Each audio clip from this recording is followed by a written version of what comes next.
Challenge opposition नहीं है, हमारा चैलेंज महंगाई है। चौथा साल खुशहाल पाकिस्तान का साल है। वजीर खारजा है, वो इंटरव्यू देना चाह रहे थे किसी को, इमरान खान के बाद मैं भी हूँ, मेरे पे तवज्जो कर लें। मुझे आज ये कहा गया है कि मैं इसकी तदरीक करूँ, मैं नहीं कर रहा। अस्सलामुअलैकुम, आप देख रहे हैं पाकिस्तान टुनाइट। मैं हूं सैयद समर अब्बास। नाज़रीन, हुकूमत के पर्टिकुलर प्राइम मिनिस्टर के निशाने पर आजकल दो चीज़ें हैं। एक तो वो कहते हैं कि फील गुड फैक्टर दिया जाए, ये दिखाया जाए आवाम को कि सब कुछ बेहतर हो रहा है, हालात ठीक हो रहे हैं, बेहतरी की तरफ जा रहे हैं, पर्टिकुलरली मुआशी हालात। दूसरा उनके टारगेट पर है मुस्लिम लीग नून के जो सरबरा यानी कि जो शरीफ ख़ानदान है, वो उनके पर्टिकुलरली टारगेट पर है। उसको टारगेट करने के लिए क्या किया जा रहा है, कुछ तफसीलात आपके साथ शेयर करेंगे। और जो फील गुड फैक्टर की वो बात कर रहे हैं कि हालात बेहतर बताए जाए, प्राइम मिनिस्टर ने आज खुद भी अपनी हुकूमत को मुबारकबाद पेश की कि जो हमारी मुआशी शरह नमू है वो जनाब 5.37% हो गई है। और नाज़रीन, ऐसा क्या हुआ रातों रात के हमारी जो शरह नमू है वो 3.9% से एकदम 5.4% पे आ गई। इसकी एक वजह है, वो वजह आपको बताएंगे। और असल सवाल यहाँ पे ये बनता है कि जो हुकूमत तो हमें आदाद शुमार बड़े ज़बरदस्त बताती है कि सब बहुत अच्छा हो रहा है, क्या ये सिर्फ आदाद शुमार या अल्फाज का गोरख धंधा है या फिर आम आदमी की मईशत ही बेहतर हुई है? क्योंकि आम आदमी की मईशत अगर बेहतर नहीं हुई तो हुकूमत जितने भी दावे कर ले उसका कोई भी फ़ायदा नहीं है हालात के बेहतर होने का। और नाज़रीन, अगर हालात ठीक ही हो रहे, पर्टिकुलरली अगर महंगाई की सूरत हाल बेहतर होने जा रही है, हालात ठीक हो रहे हैं मुआशी हालात, तो फिर अपोजिशन की तरफ से जो तहरीकें चल रही हैं, यानी जो अगले महीने और उससे अगले महीने जो दो लॉन्ग मार्च होने महंगाई के टॉपिक पर, महंगाई के इशू पर, उन तहरीकों का क्या होगा? और क्या ये तहरीकें जो है इस वजह से नाकाम होंगी कि हुकूमत के हालात बहुत अच्छे हैं, माशी सूरत हाल बहुत अच्छी है, यहाँ पे गवर्नेंस बहुत अच्छी है, या फिर जो हुकूमत का कॉन्फिडेंस है कि कुछ नहीं होगा मैं इस अपोजिशन की तहरीकों से, वो उस हाथ की वजह से जिसका जिक्र शेख रशीद साहब बड़े दिनों से कर रहे हैं कि खान साहब के सर पर जो हाथ है उसकी वजह से इन्हें ये फिक्र नहीं है कि हालात कुछ भी हमारे ख़राब नहीं होंगे, हमारी गवर्नमेंट को कुछ नहीं होगा। और नाज़रीन, ये भी यहाँ पे सवाल उठता है कि खान साहब के टारगेट पे पर्टिकुलरली शरीफ ख़ानदान क्यों है, सरदारी ख़ानदान क्यों नहीं, पीपल्स पार्टी क्यों नहीं? क्या वो उन्हें अपने लिए थ्रेट फील नहीं करते? और इसके साथ साथ सदारती निज़ाम पर आजकल बड़ी बहस चल रही है। सोशल मीडिया आप खोलें, पर्टिकुलरली ट्विटर पर देखें तो आज भी टॉप ट्रेंड कर रहा है कि सदारती निज़ाम और सदर इमरान खान, ये कौन ये ट्रेंड चला रहा है और इसका मकसद क्या है? क्या पाकिस्तान के अंदर जो मौजूदा जमहूरी पार्लिमानी निज़ाम है इस पर अगर सदारती निज़ाम इसके मुकाबले में बेहतर हो सकता है? और ये डिबेट किसने शुरू की, क्यों शुरू की? क्योंकि प्राइम मिनिस्टर तो कह चुके हैं अपनी पार्लिमानी पार्टी में कि वो इसके बिल्कुल भी हक में नहीं है, उन्होंने इस पर कोई भी कमेंट नहीं किया। तो फिर कौन है जो ये चाहता है ऐसा हो? और नाज़रीन, सानिया मरी पर जो रिपोर्ट आई है, जो एक्शंस हुए, उस पर बात करेंगे कि क्या बड़े जो बड़े हैं उन्होंने अपने सर बचा के नीचे वालों की गर्दनें उतार दी हैं। प्रोग्राम में हमें ज्वाइन कर रहे हैं जनाब जमशेद इकबाल चीमा साहब, पाकिस्तान तहरीक इंसाफ से इनका ताल्लुक है। हमें ज्वाइन कर रहे हैं कादिर मंदोखेल साहब, पाकिस्तान पीपल्स पार्टी के रुकन कौमी असम्बली है। और हमें प्रोग्राम में ज्वाइन कर रहे हैं निहाल हाशमी साहब, पाकिस्तान मुस्लिम लीग नवाज से इनका ताल्लुक है। बहुत शुक्रिया आप तीनों मेहमानों को अपने प्रोग्राम में कीमती वक्त दिया। आज शाह महमूद कुरैशी साहब भी फरमा रहे थे पार्लियामेंट में कि वो कह रहे महंगाई मसला है, लेकिन जो चौथा साल उनकी हुकूमत का जो इस वक्त चल रहा है पाकिस्तान के अंदर, वो पाकिस्तान के लिए खुशहाली का साल है। जरा सुन लें शाह साहब का दावा। हमारा चैलेंज ऑपोजिशन नहीं है, हमारा चैलेंज महंगाई है। पहला साल, दूसरा साल स्टेबिलिटी का साल, तीसरा साल रिकवरी का साल और चौथा साल खुशहाल पाकिस्तान का साल होगा। चौथा साल खुशहाल पाकिस्तान का साल है। नाजरीन, ये दावा किया आज वजीर खारजा ने, और जो प्राइम मिनिस्टर की तरफ से आज ट्वीट भी किया गया, उन्होंने आदाद शुमार कुछ बताए, मुबारकबाद दी शरह नमू के 5.37% होने पर। और जो इसमें जो हुकूमती दावा है वो कहते हैं कि ये 14 साल का एक और रिकॉर्ड है हुकूमत का कि इतनी बुलंद शरह नमू जो है वो हमने हासिल की है। और फ़ी कस जो आमदन है वो जो रिवाइज्ड आदाद शुमार आए हैं, जो हमने रीबेसिंग की है दोबारा से, उसके मुताबिक फ़ी कस आमदनी जो है वो $209 का उसमें इजाफा हो गई, यानी कि $1457 फ़ी कस से $1666 फ़ी कस हो गई है। और ये भी दावा है गवर्नमेंट का कि गंदम, आलू, टमाटर, प्याज की रिकॉर्ड पैदावार हुई है पाकिस्तान के अंदर। अब जो ये तो वो दावा है जो कि हुकूमत की तरफ से सामने आया। अब ये जो कैसे बढ़ गई एकदम से हमारी शरह नमू 3.9% से 5.37% हो गई, तो ये नाज़रीन इसमें होती है रीबेसिंग। जो नेशनल अकाउंट्स कमेटी होती है वो 9-10 साल बाद 10 साल बाद रीबेसिंग करती है, यानी कि पहले जो हम इस वक्त आदाद शुमार जो हमारे चल रहे थे, जो हमारी GDP को जो हम उसका जो पैमाना है, उसका जो बेंचमार्क है, जो बेस है, वो 2005-06 को बनाया गया था। अब जो रीबेसिंग हुई है नेशनल अकाउंट्स कमेटी के अंदर, अब 2015-16 को पैमाना रखा गया है, बेस रखा गया है, उसके मुताबिक ये आदाद शुमार नए दिए गए हैं। तो उस पर ये नई रीबेसिंग जो है वो जारी की गई है नेशनल अकाउंट्स कमेटी की तरफ से, जिसमें गवर्नमेंट कहती है कि हमारी GDP जो है वो बढ़ गई है।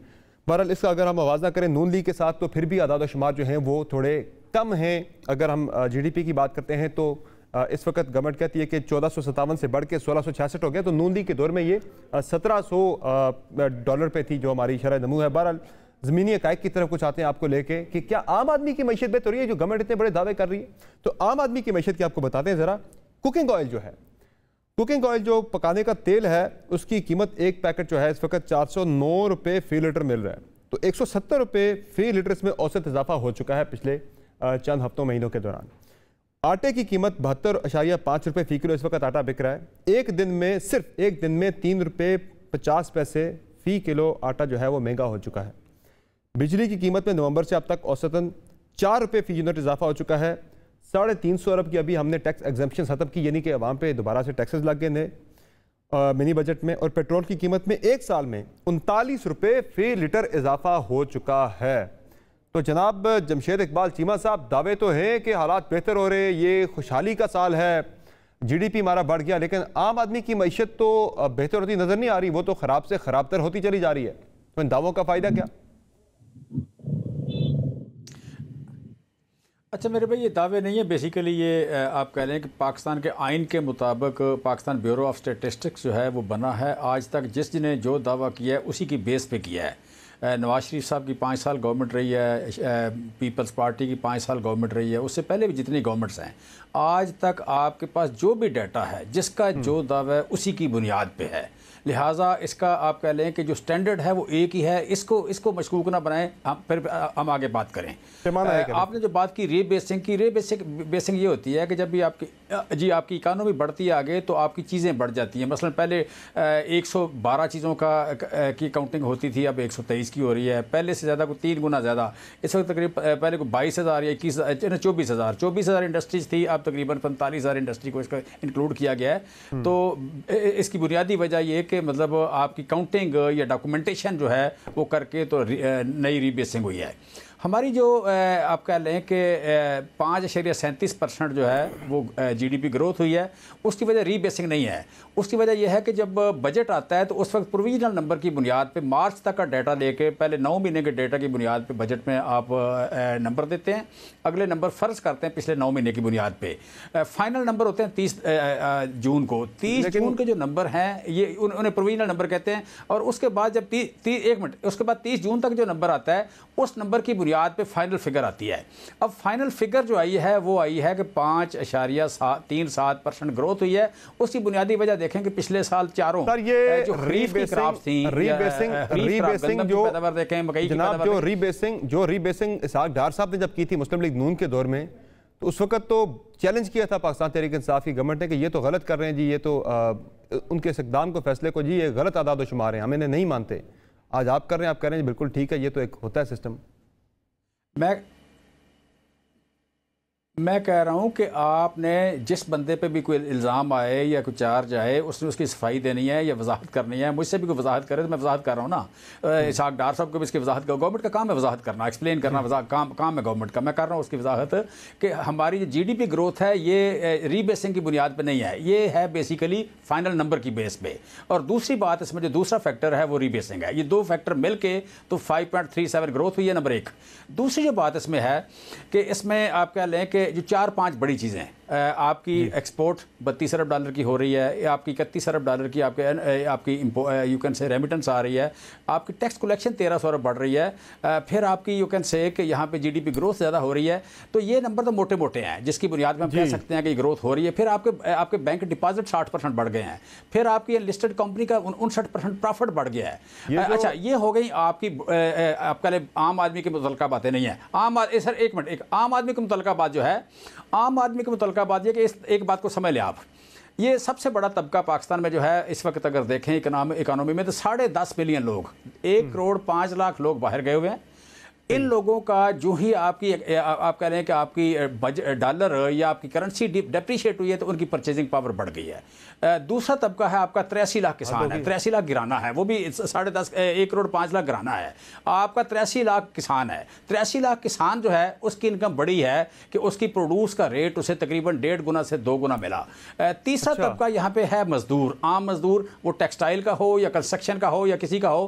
कंस्ट्रक्शन के मजदूर की यहाँ आपके पास आप 3 बंदे बैठे हैं, आप फ़ोन करें जहाँ करना है, मजदूर की दिहाड़ी थी 600 और 700 रुपया, आज 1000 रुपये से ज़्यादा है। मिस्त्री की दिहाड़ी थी 1300-1400 रुपया, आज 2000 से ज़्यादा है। तो उसके मुकाबले में जो जनाब चीमा साहब, जो मेरा केस है, जो मेरा केस है, आप कहते हैं ये उनकी इनकम बढ़ी, लेकिन महंगाई तो इससे कई गुना ज्यादा बढ़ गई ना, वो बैलेंस कर ही नहीं सके।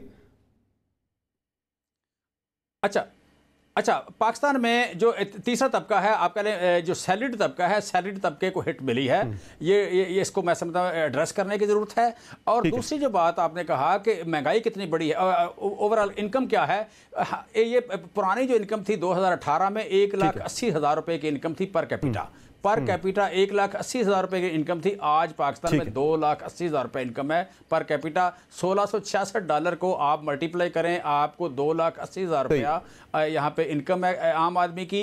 ये ज्यादा इजाफा कर दिया, 37,000 का तकरीबन बनता है ये इजाफा। 3 साल में जितनी महंगाई बढ़ी है, इससे महंगाई कम बढ़ी है, इससे महंगाई कम बढ़ी है। ठीक है, आपका पॉइंट आ गया। 2,80,000 को देखें, आपका पॉइंट आ गया बढ़ी है। आज आपको मार्केटों में जो रश नजर आता है उसकी बुनियादी वजह यह है कि आपके पास कारें पूरी नहीं आ रही, आपके पास मोटरसाइकिल पूरे नहीं आ रहे, आपके पास कपड़े पूरे नहीं आ रहे, जो आपको शॉपिंग इतनी नजर आती है उसकी बुनियादी वजह सब खुशहाली है, बहुत अच्छे हालात हैं जनाब।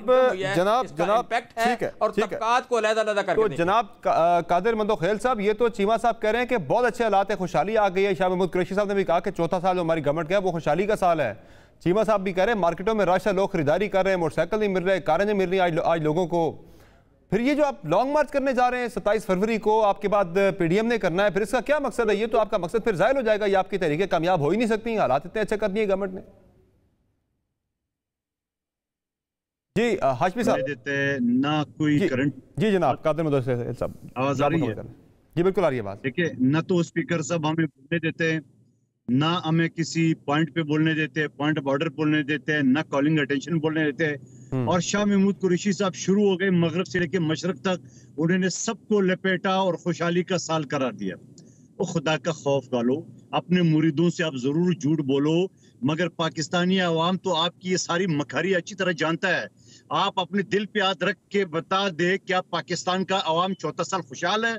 इस महंगाई के तूफान में, इस बेरोजगारी में, इस अफरा तफरी में, और शोशा डाल दिए सदारती। और भाई ये तो पुख्तनख्वा में जूते मार के उनको भगा दिए, सदारती में कौन वोट देगा उनको? खुदा की कसम पूरे पाकिस्तान जो है ना रोडों पर निकल आएगा।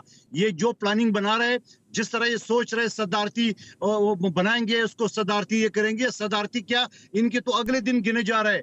ये जो फरमा रहे मोहतरम चीमा साहब कि 63 लाख है, कितने किसान है, तो भाई किसान तो रोडों पे है। जो यूरिया 2400 रुपए में मिल रहा है, आज 9,500 में ब्लैक में मिल रहा है। और ये पता नहीं कौन सा शेख चली की, आपको याद होगा वो मुशर्रफ के दौर में वो शौकत अजीज, वो भी ये कहता था कि चाइना के एसी आ गए, फ्रिज आ गए, लोगों ने बड़ी खरीदारी की। भाई ये जो खरीदारी वाले लोग हैं वो कितने परसेंट है और आवाम कितने परसेंट है? और सबसे ज्यादा जो मुलाजिम तबका है, जो चीज 10 रुपए की मिल रही थी वो 50 रुपए की मिल रही है, तनख्वाह वही का वही है। जब उसकी तनख्वाह वही है तो जो प्राइवेट सेक्टर है उसकी तनख्वाह भी उसी तरह ही है। सिंध गवर्नमेंट ने 25,000 सैलरी मुकर्रर कर दिया प्राइवेट सेक्टर में भी, तो जनाब बिजनेसमैन चले गए, सिंध हाई कोर्ट से स्टे ले लिए। सवाल ये कि ये सारे में अदाद शुमार इनकी सच्ची भी मान लूं तो आप मेरे साथ चले जरा बाजार में, आम लोगों के तासरात ले लें, पता चल जाएगा उनका वो जवाब। पुख्तनख्वा के इलेक्शन की तरह इसको कराची और लाहौर के और मुल्तान के सड़कों पे इनको जवाब देते हैं कि नहीं देते हैं। सवाल ये है कि सारे अदाद शुमार एक तरफ, क्या महंगाई पे काबू पा लिया गया, क्या पेट्रोल की कीमत कम हो गई, क्या रोजगार खुशहाली के साल अच्छे दिन शुरू हो रहे हैं, अच्छे दिन शुरू हो रहे हैं। प्राइम मिनिस्टर ने आज ट्वीट भी किया कि जो नॉर्मलसी इंडेक्स है कोविड के बाद पाकिस्तान उसमें दूसरे नंबर पे इजिप्ट के बाद बेहतर परफॉर्म कर रहा है। ओ भाई मैंने कहा सबसे बेहतर रिकवरी हमारी थी पूरी दुनिया में। वो पीर साहब है, वो पीर साहब है। आज असेंबली में भी ये कहा कि वो जरदारी, एक जरदारी सब पर बारी, अगली बारी फिर जरदारी। इस शख्स को हमने नारे लगाते हुए देखा है। आज असेंबली में आवाम को गुमराह करने के लिए अपनी मुरीदों की तरह और ये करे 14 साल खुशहाली। आप मुझे बताओ, चीमा साहब को छोड़िए, आप न्यूट्रल आदमी हो, आप दिल पे हाथ रख के बता दो कि ये खुशहाली का साल है या तबाही का साल है? आप मुझे बता दो। फिर ये कोरोना के चक्कर में दुनिया से जो लूट कसूट कर लिए, तो फिर क्या वजह है? तो फिर क्या वजह है कादिर मंदोहेल साहब, फिर क्या वजह है कि शाह महमूद कुरैशी साहब ये भी करते हैं महंगाई की हमें परेशानी है, हमें इनकी परेशानी नहीं है, अपोजिशन से हमें कोई खतरा नहीं है। वो आपकी तहरीक इतनी बड़ी, आपका लॉन्ग मार्च आ रहा है इस्लामाबाद की तरफ, जब कोई लॉन्ग मार्च आता है किसी गवर्नमेंट के खिलाफ तो गवर्नमेंट की टांगें कहाँ फुटती हैं? यहाँ वो खुद कह रहे हैं कि आए बिस्मिल्लाह, हमें परवाह नहीं है, कोई आपसे खतरा ही कोई नहीं है। अच्छा, वो इस वजह से कर रहा है कि कौमी असम्बली की छत पे एक टेलीफोन है, टेलीफोन एक्सचेंज है जिसके अननोन नंबर है। वो जब शाह महमूद जैसे लोगों को टेलीफोन आते हैं तो उनकी टांगे कांपते हुए दौड़ते हैं असम्बली की तरफ। और एक आदमी नहीं, ऐसी सैकड़ों लोग हैं इनके जो उस टेलीफोन का इंतजार करते हैं और वहां भागते हुए नंगे पांव असम्बली में पहुंचते हैं वोट देने के लिए। आपकी पार्टी में कोई नहीं करता? कोई नहीं। अल्हम्दुलिल्लाह शहीदों की जमात है, शहीदों की जमात है। हमने खोड़े देखे, हमने फांसियां देखी, हमने जेलें देखी। मंदोहेल साहब, ये मिनी बजट से पहले फोन कॉल आई है, सारों ने माना है कि हम मिनी बजट पास होने देंगे, ताउन करेंगे इस मामले पे, ये कौमी मसला है, कहीं से कहा गया था। ये हमारे पार्टी में नजीर चौहान टाइप के लोग नहीं है, दो थप्पड़ लगे वो सॉफ्टवेयर अपडेट हो जाए, कोई नहीं है।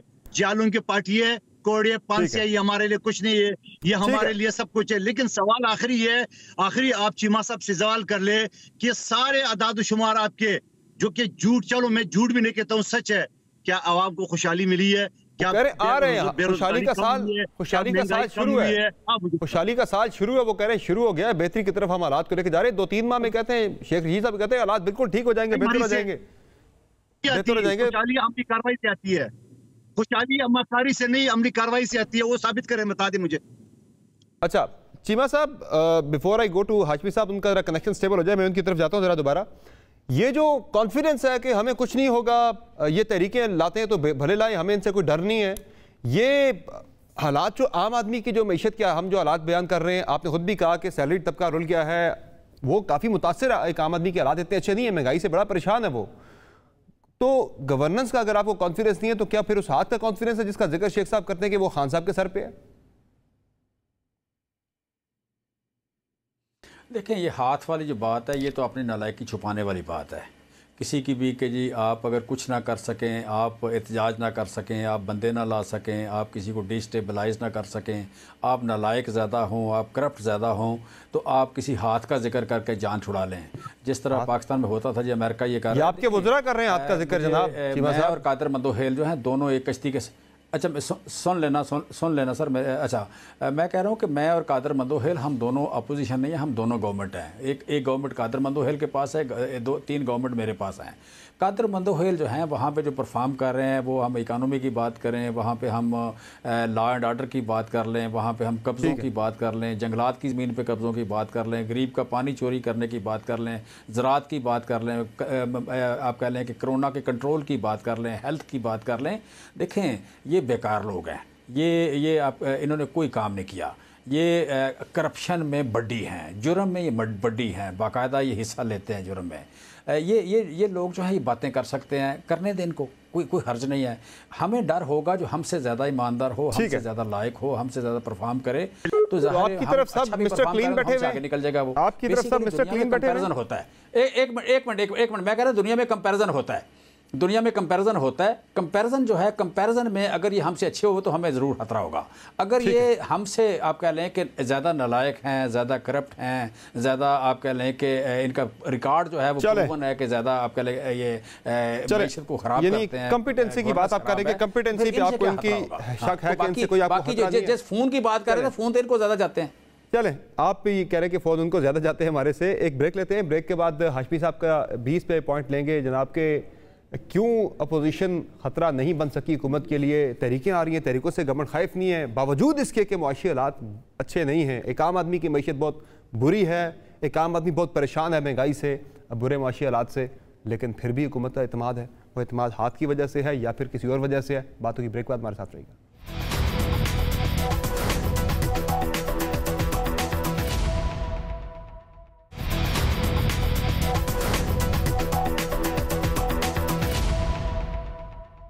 Welcome back to the show नाज़रीन। और हम निहाल हाशमी साहब को भी खुश आमदीद कहेंगे। प्रोग्राम में उन्होंने हमें वीडियो लिंक पर ज्वाइन कर लिया है।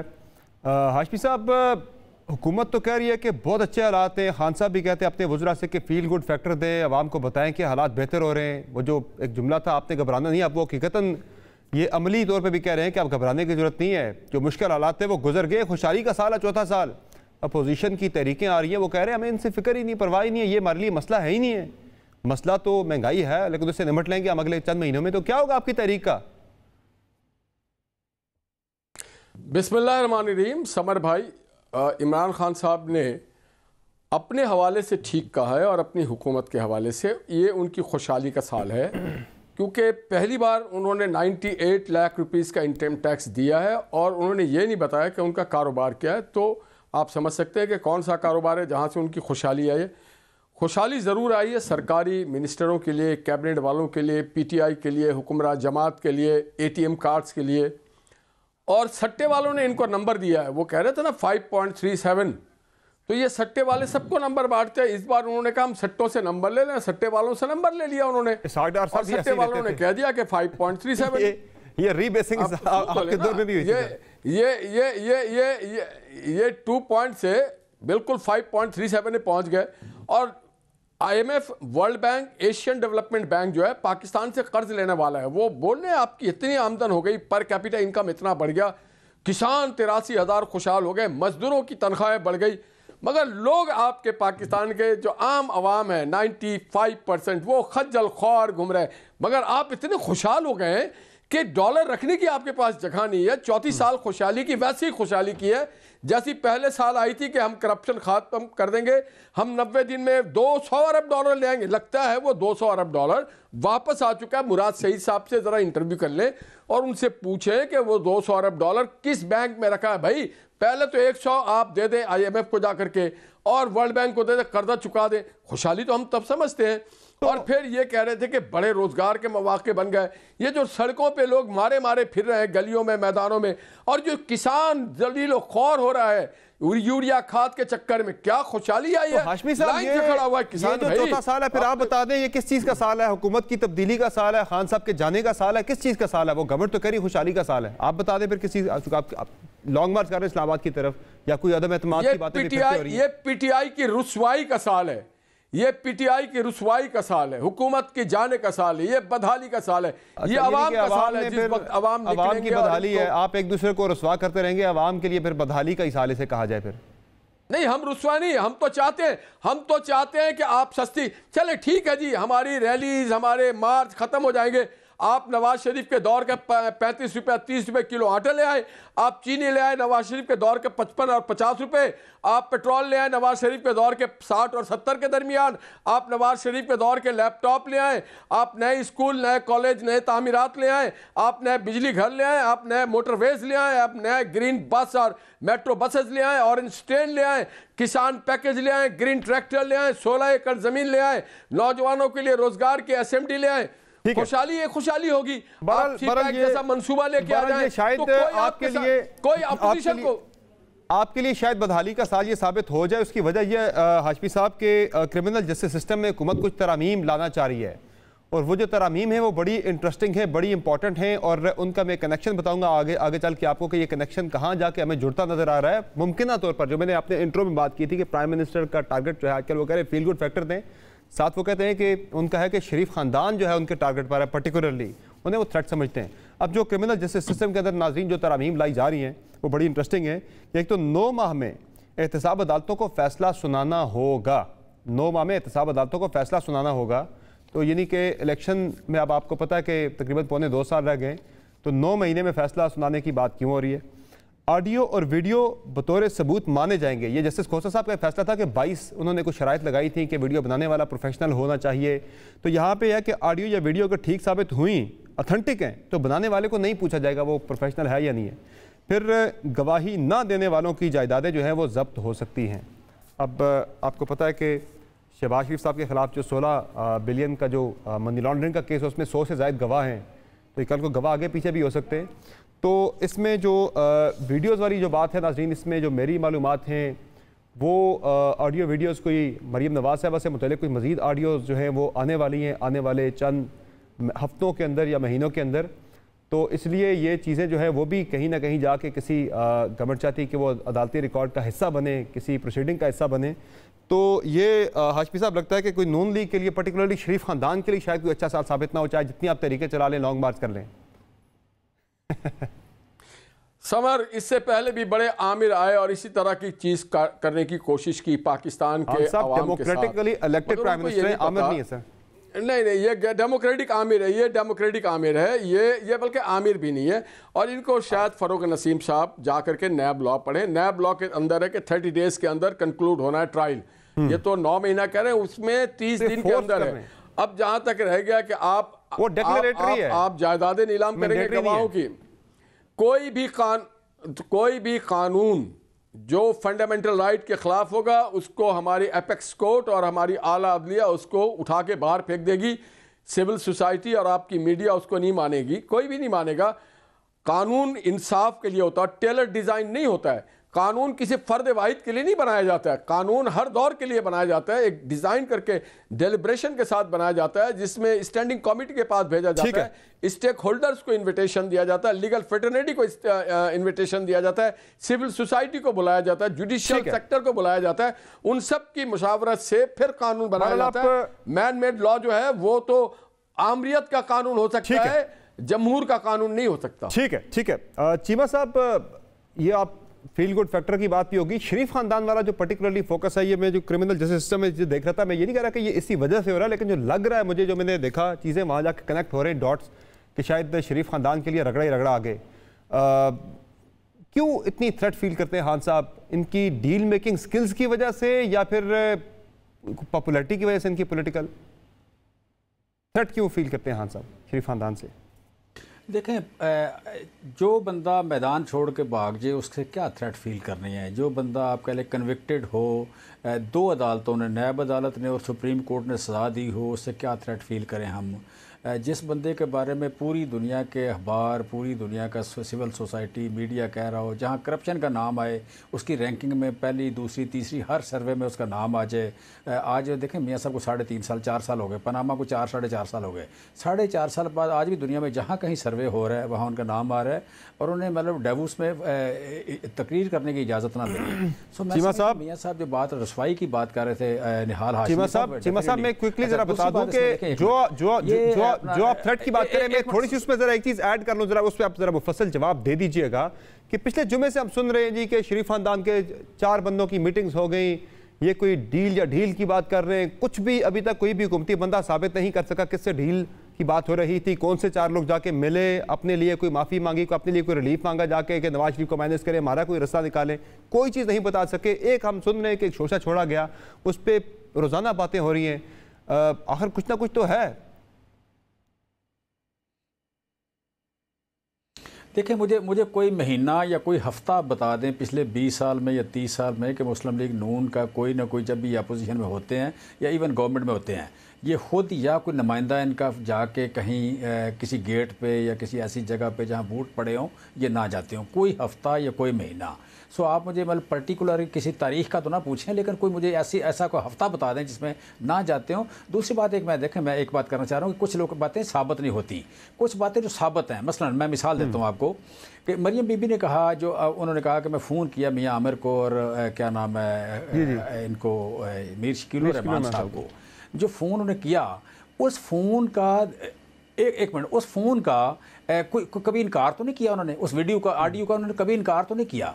तो क्या मतलब आप कह लें कि इस तरह के फ़ोन कॉल्स आपकी मीडिया की या जो आज़ादी है या एक्सप्रेशन राय, अजहार राय की जो आज़ादी है, क्या उससे करप्ट नहीं होती? कहीं उसका आप कह लें कि चले वो 4 नाम बता दें, चीमा साहब वो 4 नाम बता दें, वो कौन से जी, वो 4 नाम बता दें, फिर कौन से शरीफ खानदान के? मैंने वो 4 नाम पॉइंट आउट नहीं किए, मैंने चूंकि मैंने वो 4 नाम, मैं कह रहा हूँ मैंने वो 4 नाम पॉइंट आउट नहीं किए, लिहाजा मैं उनको बताने का पाबंद नहीं हूँ। मैं वो बात करता हूँ जो मेरे पास बिल्कुल अथेंटिक फिगर हो। दूसरी बात मैं नहीं करता, मैं तो कोई स्वीपिंग स्टेटमेंट देता ही नहीं हूँ, मैं कोई चीज़ स्पेकुलेट नहीं करता। मेरे पास जो चीज़ होती है मैं वो बताता हूँ। मैं सिर्फ ये यहाँ बताना चाह रहा हूँ, निहाल हाशमी साहब ने देखें डर है कि जो हमारे सर पे किसी और के हाथ पे न चल जाए वो डील मेकिंग स्किल्स जो इनकी, क्योंकि शेख साहब तो कल भी कह रहे थे कि यार जो हाथ वाली बात पे मैं कायम हूँ, मुझे कहा गया तरदीद करने का, मैं तरदीद नहीं करूंगा। जरा सुन ले शेख साहब को। आपने कहा कि जो हाथ इमरान खान के सर पर है वो चाहते हैं कि इनके सर पर आ जाए, वो गले पे तो आ सकता है, सर पर नहीं आ सकता। और सब तो आप गेट नंबर 4 की बात करते हैं, ये पैदावार है, हाथ कहते हैं इमरान खान के सर पर है। कहा गया है, मुझे आज ये कहा गया है कि मैं इसकी तरदीद करूं, मैं नहीं कर रहा। एस्टेब्लिशमेंट और इमरान खान एक पेज पे है, छोटी मोटी टुक टक लगी रहती है, हल्की फुल्की मौसीकी, पक्का राग नहीं कोई गा रहा। मगर शेख साहब सारे गामा पादे नीसा का मतलब ये नहीं कि कोई ठुस होने जा रहा है, कोई ठुस नहीं होने जा रहा। शेख साहब मगर एक के बाद एक वजीर जब ये बयान दे कि ये मिलने गए थे, डील मांग रहे हैं, नवाज शरीफ से बगावत, तो कहीं ना कहीं हुकूमत में डर तो है ना। मैं अपने बयान का जिम्मेदार हूं। वो भी अपने बयान के अलावा किसी और की जिम्मेदारी नहीं ले रहे और वो फिर हाथ की बात कर रहे हैं। वो कह रहे हैं हाथ है, बिल्कुल है, मैं तरदीद नहीं करूंगा इसकी, क्योंकि उसी हाथ के उठ जाने का डर तो नहीं, नून लीग को थ्रेट तो फील नहीं कर रहे इस वजह से। देखें समर ये आर्मी है या अदारे हैं, सिक्योरिटी अदारे, उनकी जिम्मेदारी है कि हुकूमत वक्त को वो सपोर्ट करें। एजेंडा हुकूमत वक्त का होता है, एग्जीक्यूशन जो है अदारों ने करनी है। आईनी तौर पे गवर्नमेंट का उन पे हाथ होना चाहिए, प्राइम मिनिस्टर हर मतलब आपके लिए ये उनकी जिम्मेदारी है। डेफिनेटली इट इज इस मुल्क का बास वज़ीर आज़म है, इस मुल्क का किसी को इस बात का किसी को डाउट नहीं होना चाहिए कि सपोर्ट करना उनकी जिम्मेदारी नहीं है, गवर्नमेंट के अहकामात की पाबंदी करना उनकी जिम्मेदारी है। वो एक मिनट सर, एक मिनट हाशमी साहब, एक मिनट हाशमी साहब प्लीज, हाशमी साहब प्लीज, देखें हाशमी साहब प्लीज, हाशमी साहब प्लीज प्लीज। अच्छा, मैं कह रहा हूं कि वो गवर्नमेंट 22 करोड़ लोगों का नुमाइंदा है, वो असम्बली में उसके पास नंबर है। जब तक नंबर उसके पास है, इस मुल्क का बास वो है, इसमें किसी को डाउट नहीं होना चाहिए। हमें कोई स्पेकुलेशन नहीं है, जो कुछ होना है असम्बली के अंदर होना है, जो कुछ होना है सेनेट के अंदर होना है। वहाँ से जो कुछ हमारे हक में होगा तो हमारे हक में है, हम हैं यहाँ के बास। अगर हमारे अगेंस्ट होगा तो हम यहाँ बास नहीं रहेंगे। इसके हट के मैं समझता हूँ हमें बात करनी चाहिए परफॉर्मेंस की, इसके अलावा दूसरी बात नहीं करनी चाहिए। मैं निहाल हाशमी साहब की एक बात का जवाब सिर्फ देता हूँ। निहाल हाशमी साहब ने कहा लोग बेरोजगार हुए हैं। देखें 2018 का डाटा निकालें, 2018 का डाटा निकालें, 5.2% बेरोजगारी थी, आज 4.8% है। नंबर 1। नंबर 2 ये है कि 2018 वाज पहला साल था जब 20.1% यूनिवर्सिटी ग्रेजुएट नौजवान बेरोजगार थे। ये तारीख की हाईएस्ट बेरोजगारी है, यूनिवर्सिटी ग्रेजुएट नौजवान की 20.1%। आज वो कम हुई है। ये इनकी परफॉर्मेंस थी। ये नालायक लोग थे, करप्ट थे, जालसाजी करते थे और पैसे लेके यहाँ से भाग गए। आज कोई मुकदमा नहीं है, कोई मुकदमा नहीं है। सलमान शहबाज पे भागा हुआ है। 16.3 अरब का मुकदमा शहबाज शरीफ पे है। 100 गवाह है, 17,000 ट्रांजैक्शन हुई है, 14 नौकरों के अकाउंट के थ्रू आए हैं, मकसूद चपड़ासी के थ्रू आए हैं, लेकिन उनसे कुछ चीजें उनकी कनेक्शन नहीं हो सकी, उनकी कनेक्शन नहीं हो सकी। तभी लगता है कि शहजाद अख्तर साहब को चेंज करने की बातें हो रही है। कोई नए लोगों का भागा हुआ है, बेटी भागी हुई है, दामाद भागा हुआ है, इस मुल्क में रहने को तैयार नहीं है। मतलब हम इनको क्या समझते हैं? चले क्रिमिनल है, चले जनाब, वारदाती हैं, जनाब कुछ भी नहीं है। ठीक है, आपका पॉइंट आ गया। जनाब कादिर मंदोखेल साहब, क्या वजह है ये खान साहब अपनी हर मीटिंग में हर जगह पे नून लीग का बतौर शरीफ खानदान का बतौर खास आजकल जिक्र कर रहे हैं, उनको टारगेट कर रहे हैं। पीपल्स पार्टी उनके टारगेट पर बिल्कुल नहीं है। क्या वजह है इसकी? क्यों पीपल्स पार्टी टारगेट उनसे थ्रेट फील क्यों नहीं कर रहे खान साहब? देखिए, मैं वो बात नहीं कहना चाह रहा हूँ जो हमारे और नून लीग के बीच में कोई बात आ जाए। क्या खुर्शीद शाह साहब 2 साल जेल में नहीं रहे? क्या आसिफ अली जरदारी साहब आज भी व्हील चेयर में अदालतों के चक्कर नहीं लगा रहे? मैं आज की बात कर रहा हूँ, आज की बात कर रहा हूँ कि आज खान साहब के टारगेट पे शरीफ खानदान है, पीपल्स पार्टी नहीं है। वो थ्रेट फील नहीं कर रहे पीपल्स पार्टी को, नून लीग को कर रहे हैं, शरीफ खानदान को कर रहे हैं। वो प्रैक्टिकली झूठे केसेस बना रहे हैं। आज भी आगाज सिराज दुरानी का आपके सामने, निहाल हाशमी साहब मेरी बात को एग्री करेंगे कि जब हाई कोर्ट से एक अपील यानी बेल रिजेक्ट हो जाए तो उसके पास ये कानूनी हक है कि वो सुप्रीम कोर्ट से ले ले, लेकिन हमने सुप्रीम कोर्ट का हुक्म माना। सवाल ये है कि पीपल्स पार्टी तो आज भी इनके निशाने पे, आज शहजाद अकबर को जो तनकीद का निशाना बना रहा है हुकूमत, वो इस बात पे बना रहा है कि आपने केसेस जो है कमजोर बनाए। अब उस गरीब ने कमजोर क्या बनना है? जब एक केस ही झूठा है तो आगे क्या उसने बनाना है? सवाल ये कि शहबाज शरीफ साहब के बारे में बात हुई थी, पीपल्स पार्टी के खिलाफ तो प्रैक्टिकली ये झूठे मुकदमात बना रहा है और नून लीग के वाले ठीक है उसके खिलाफ बना रहे हैं और जबानी कलामी जो है ना वो ऐलानात भी कर रहे हैं। सवाल ये है, ये जो नया कानून ला रहे हैं फरूक नसीम साहब, जो कि हर दौर में शरीफुद्दीन परजादा बना हुआ है, आप क्या बताएं कि मैं उसी लॉ एंड जस्टिस कमेटी का मेंबर हूं, तो क्या हम पास होने देंगे? पहले से हमारे पास अक्सरियत है, नए ऑर्डिनेंस हमने पास नहीं होने दी है, जाके इनको एक्सटेंशन लेना पड़ा आज और परसों का। सवाल ये कि ये साहब जब गवर्नमेंट पास करना चाहती है वो कर लेती है पास। कई उन्होंने कानून पहले भी आपने दावे किए नहीं होने देंगे, वो उन्होंने करना था कर लिया उन्होंने जब भी करना चाहा। मैं आपको बताऊं लॉ एंड जस्टिस कमेटी का मैं मेंबर हूं, आप ये रिकॉर्ड पे रख ले, पास नहीं होने दूंगा। ये जितने मर्जी करा, जो अच्छे कवानीन है उसको जरूर पास करेंगे, मगर अगर आपके कवानीन में वो सारे इंतकामी कार्रवाई मौजूद है जो आप अपोजिशन को बनना चाह रहे वो हम नहीं होने देंगे। लेकिन इनको ये नहीं पता कि आज के बाद कल भी आना है। ये जो फांसी का पंदा पीपल्स पार्टी नून लीग के लिए तैयार करे, कल ये इमरान नियाजी और इनके चेले जो है ये उसमें फंसते रहेंगे। याद रखें मेरी बात, ये जो 4-4 साल गुजर गए, इनके पास अब कुछ नहीं है। मैं तो अपनी पार्टी से ये कहूंगा, गो के आवाम का प्रेशर है, मगर मैं तो अपनी पार्टी से ये कहूंगा कि आप इनको ये बकाया 1.25 साल भी गुजरने दे, ताकि ये खुल के आवाम के सामने आ जाए और जो नए पाकिस्तान के शौकीन था उनको पता चल जाए कि नए पाकिस्तान ने क्या दी उनको, पाकिस्तान को कहां लाके खड़ा कर दिया उन्होंने। ये आपसे जहां 3.5 साल में कुछ नहीं कर सके, मैं आपको बता रहा हूं कसम खुदा की। आपसे सिंध का जवाब भी मांग रहे हैं चीमा साहब, आपसे सिंध का जवाब भी मांग रहे हैं। वो कह रहे हैं सिंध का तो बता दें, हमारे हालात ठीक करने को छोड़े, करे पहले सिंध के हालात ठीक कर दें, हम आपको ठीक कर लेंगे। मैं जवाब दे दूं, मुझे इजाजत देंगे? ब्रेक के बाद इस पे जरा जवाब ले लें अगर आपसे। हम कादिर मुदखिल साहब, मुझे जरा एक ब्रेक लेनी है, माजरत खाऊं, ब्रेक से वापस आते इस पे बात करेंगे। और सानिया मरी पे जो रिपोर्ट आई है नाजरीन, उसमें असल जो जिम्मेदारी किसकी थी, आज मरी को ज़िले का दर्जा मिल गया है, लेकिन ये दर्जा पहले मिल रहा था, प्रपोजल आया था, किसने रिजेक्ट किया, असल बंदा कौन था, आपको बताएंगे। ब्रेक के बाद हमारे साथ रहेगा।